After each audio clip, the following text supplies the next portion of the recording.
En novembre 2023, Apple a renouvelé une partie de ses Macs, et ça tombe bien, parce que c'est à ce moment de l'année que les gens changent d'ordinateur. Et oui, il y a le Black Friday, il y a Noël qui arrive, il y a la moitié de l'année scolaire pour celles et ceux qui veulent s'équiper avec un nouvel ordinateur pour les études, et donc c'est le bon moment pour changer d'ordinateur. Première question, neuf ou occasion? Il y a un truc à savoir avec les Macs. Les gens critiquent souvent leur prix, se disant que c'est plus cher qu'un PC avec les mêmes caractéristiques, et encore ça c'est plus vrai maintenant qu'Apple a ses propres puces, mais en tout cas, l'élément qui n'est pas pris en compte, c'est que les Macs ont souvent une meilleure longévité, aussi bien au niveau des mises à jour, qu'au niveau de la fragilité, qu'au niveau des performances, de l'autonomie. Du coup, l'occasion, c'est un très bon choix. Encore plus que pour un iPhone, pour un iPad ou pour des AirPods, acheter un Mac d'occasion, ça a du sens. Parce que si quelqu'un veut se débarrasser d'un ordinateur parce qu'il ne fonctionne plus bien, eh bien il y a de grandes chances que vous, pour votre besoin, si ça ne consiste qu'à regarder Netflix ou à faire du Word ou du PowerPoint, eh bien vous n'aurez aucun problème avec un Mac d'occasion sorti il y a 4-5 ans.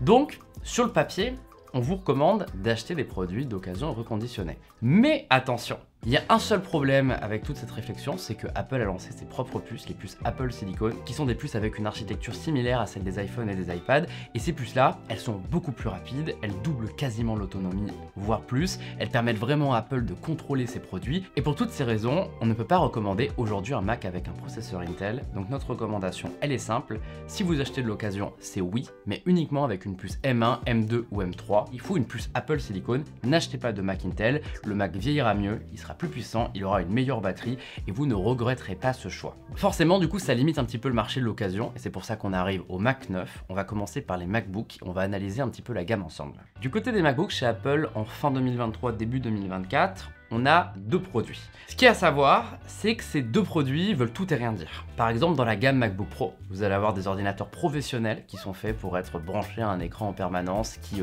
sont extrêmement puissants et qui dépassent les 6 000 €. Et du côté du MacBook Air, vous allez avoir des produits qui sont très abordables, en dessous des 1 200 €. Mais parallèlement, dans la même famille des MacBook Pro, vous avez des produits plus vus comme des ordinateurs d'entrée de gamme à 2 000 € qui s'adressent à tout le monde, avec tous les avantages positifs des MacBook Pro les plus chers. En fait, aujourd'hui, dans la gamme, il y a un seul maillon faible, c'est le MacBook Air de 15 pouces, celui qui est devant moi. Il y a 6 mois, c'était peut-être le meilleur Mac, celui qu'on aurait recommandé à tout le monde parce qu'il était vraiment super bon, super efficace, super compétent.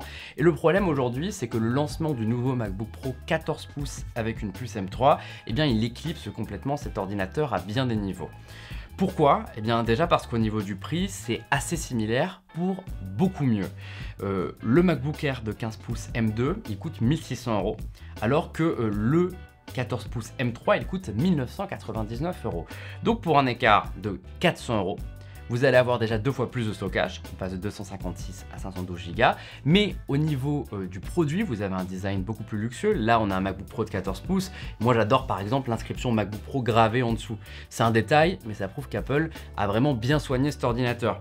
Mais il n'y a pas que ça, l'écran aussi, on passe du LCD à du mini LED. Le mini LED, comme le LED, ça permet en fait de regarder des films avec des bandes noires qui sont vraiment éteintes, d'avoir un rétroéclairage beaucoup plus puissant à certaines zones avec un meilleur taux de contraste. Ça n'a rien à voir. Il y a aussi du 120 Hz, là où on est sur du 60 Hz. L'écran, c'est le jour et la nuit. Ce que propose un MacBook Pro M3 par rapport à un MacBook Air M2, franchement, c'est une tuerie. À part ça, il a d'autres avantages, le MacBook Pro. Il va avoir un port HDMI, un slot pour la carte SD, il va être à peine plus gros, mais en réalité au niveau du poids ça s'équilibre et il est même plus confortable parfois parce que le poids est mieux réparti. La batterie est meilleure, on est sur du 22 heures selon Apple pour le MacBook Pro M3 et du 18 heures selon Apple pour le MacBook Air M2, donc on n'a vraiment que des avantages, et en bonus vous avez la nouvelle génération de puce M3 qui arrivera dans quelques mois sur les MacBook Air. Donc pour toutes ces raisons, le MacBook Pro M3 c'est le meilleur ordinateur que vous pouvez acheter chez Apple en 2023 et potentiellement début 2024. Le seul défaut de ce produit, c'est qu'il a 8 Go de RAM. Si vous voulez 16 Go de RAM, c'est une option à 230 €, ou alors il faut passer au modèle M3 Pro, mais je le recommanderais pas. Certes, j'adore la couleur noir sidéral des nouveaux MacBook Pro M3 Pro, mais le problème c'est que ces produits-là, ils ont moins de batterie parce qu'ils sont plus puissants et que la plupart des gens, la M3 est suffisante. Personnellement, sur un M2, j'ai fait du montage vidéo, j'ai pu lancer des applications comme Xcode pour faire de la simulation d'applications, j'ai fait plein de choses qui sont réputées énergivores et l'ordinateur fonctionne très bien, il ne chauffe pas. La puce M3 Pro, c'est vraiment pour un besoin professionnel. Je pense que si vous en avez vraiment besoin, vous le savez déjà. Donc je recommande le MacBook Pro M3 plutôt que le MacBook Pro M3 Pro. Et la question c'est l'alternative low cost, parce que le MacBook Pro coûte 1999 €, c'est un peu cher. Qu'est-ce qu'il faut prendre du côté des MacBook Air? Vous avez deux choix. Le MacBook Air M1 à 1200 € et le MacBook Air M2 à 1300 €. Au moins ma recommandation là-dessus, elle est simple. Je recommande plutôt de prendre le MacBook Air M2, celui qui a un nouveau design, celui qui coche finalement toutes les cases du design Apple en 2023. Et donc pour toutes ces raisons, je pense que prendre un RM1 pour économiser 100 €, c'est pas un bon plan, parce que c'est un ordinateur qui est amené à vieillir aussi bien physiquement que matériellement. Il a une génération de puce en moins, donc le MacBook Air M2 est sans doute la meilleure alternative. Du coup sur les MacBooks, si je récapitule ce qu'on offre aujourd'hui sur le grand public, vous avez le MacBook Air M2 à 1300 € et le MacBook Pro M3 à 1999 €. Ce sont les deux meilleurs produits qu'on va trouver, évidemment pour les besoins pro. Vous avez le 14 ou le 16 pouces en M3 Pro, en M3 Max, mais encore une fois, je pense que si vous regardez cette vidéo, c'est que vous n'avez pas forcément besoin d'avoir beaucoup de puissance. Du coup, du côté des ordinateurs de bureau, c'est un petit peu plus compliqué. Il y a 4 ordinateurs chez Apple.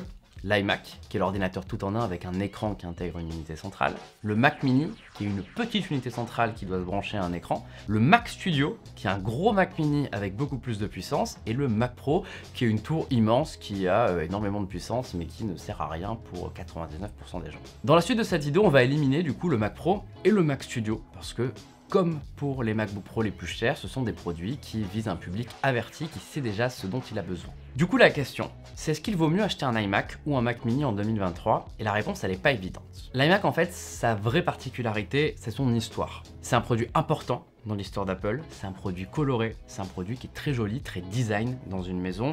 Et il faut reconnaître que déballer un iMac avec la boîte toute colorée, les accessoires tout colorés, les menus de configuration qui sont colorés et qui sont accentués en fonction de la couleur de votre ordinateur, c'est super agréable. C'est un produit qui est cool, qui est beau, qu'on aime avoir. Maintenant, si on veut être un petit peu plus stratégique, le Mac Mini dans sa version d'entrée de gamme, il coûte 700 € aujourd'hui et il a une puce M2. C'est un peu dommage, je dirais que ça vaut peut-être le coup d'attendre le renouvellement vers le M3, mais bon, c'est pas grave pour un usage domestique et très simple. Et ce Mac Mini à 700 €, si vous achetez un écran Samsung 4K de très bonne qualité ou un écran d'une autre marque, pas forcément les écrans Apple, ils coûtent super cher et ils se destinent pas vraiment au grand public, vous allez avoir une configuration qui coûte moins que les 1600 € de l'iMac, mais qui aura sans doute un plus grand écran, parce que 24 pouces c'est un peu petit, là vous pouvez faire du 27, du 30, du 32, et surtout vous avez un produit qui peut se brancher à une télé facilement, sans avoir à transporter un gros appareil. Donc pour toutes ces raisons, j'ai tendance à penser qu'aujourd'hui le Mac Mini c'est peut-être la meilleure solution pour les gens qui veulent un ordinateur de bureau à la maison, qui veulent être un petit peu plus modulaire, qui veulent pouvoir l'emmener partout, qui veulent ne pas s'embêter avec un design qu'il faut entretenir. Donc le Mac Mini c'est ma recommandation. Mais je ne peux pas disqualifier l'iMac, c'est un super produit. Si vous aimez les couleurs iMac, sans doute, sinon ça dépend de votre budget, ça dépend des écrans que vous avez à votre disposition.